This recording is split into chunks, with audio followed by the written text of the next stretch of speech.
episodes with girls. I mean, just probably 12, 11, and 13. I can remember riding my bike to girls' houses to go, dilly-dally around. And I would even sometimes remember having a beer on my bicycle while I'd ride my bicycle. We would laugh at one another, and because we were drunk riding our bikes. More girls, more alcohol. Then I got into methamphetamine, ecstasy, ketamine, cocaine, crack. I mean, you name it. If you could probably snort it, swallow it, or smoke it, I was doing it. And there towards the end of my run of being sick, as I call it, I broke. At the age of 33, I had sexual relations with just about every girl I could get my hands on. I had enough. I had enough. And I cried for 2 days, and I didn't know why. I didn't know what to do. I just knew there was a God, and I knew I had to pray to Him, and I knew I had to ask Him to help me. I just knew in my heart, in my mind. So at the same time, this girl was helping me figure out my finances since I was doing drugs. Well, I was spending on an average between $600 to $900 from Thursday to Sunday on drugs. So I figured if I quit doing drugs, I'll have plenty of money to go get me a new pickup. So I did. I quit doing drugs, quit running around. I went and got me a new pickup truck. Well, I started letting her drive my new pickup truck. I bought me a new Duramax diesel, big crew cab, a big $40,000 or $50,000 truck. And so I started letting her drive it. And at the same time, this friend of mine that I was doing drugs with years back had gotten saved, but I didn't know it, and he owns a body shop.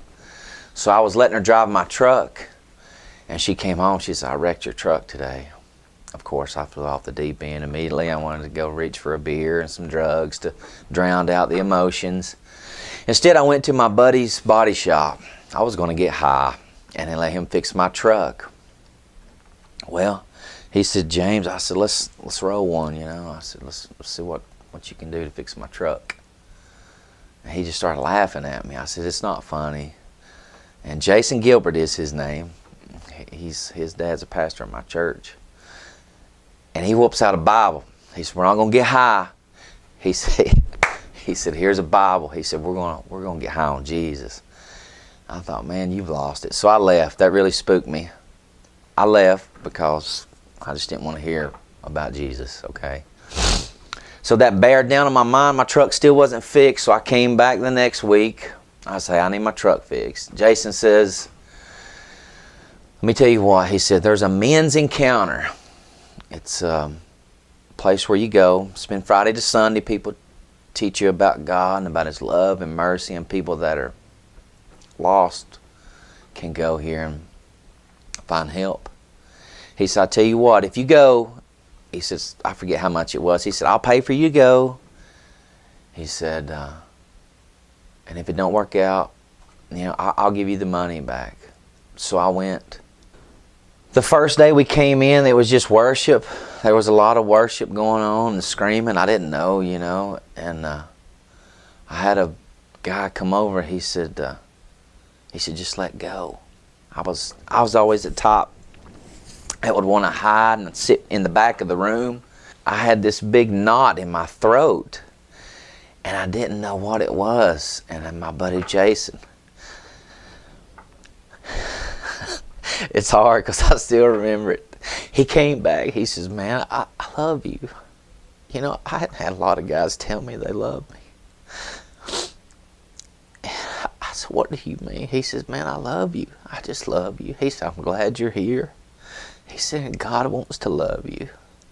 We was talking about prayer, and I said, I didn't know how to pray. He said, "Just talk to Him. Just talk to Him." And I asked God, I said, "Please," I said, just help me. Help me take all this stuff out of my life." And they said, "Do you want to kneel and pray?" I said, "Yes, I do." And I knelt. They had like a big prayer rug there. And I knelt down on the carpet, and there was a lot of other guys there. And I just began to pray and ask for help. I asked for Him to come in and Him lead my life instead of me, because I was making a wreck of it.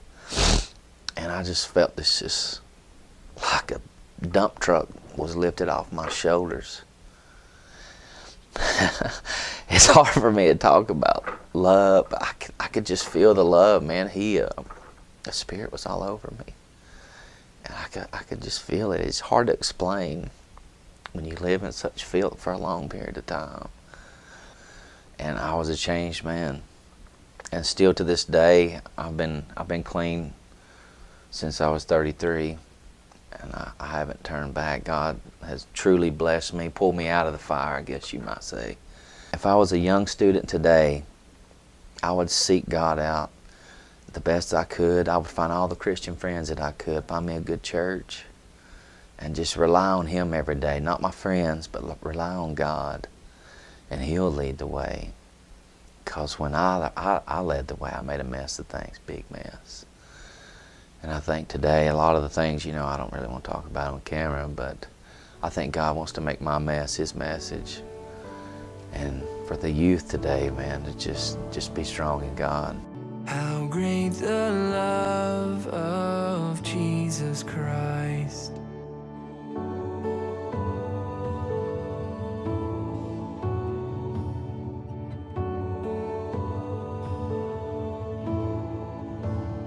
Upon the cross of Calvary, the blood was shed that pardons me.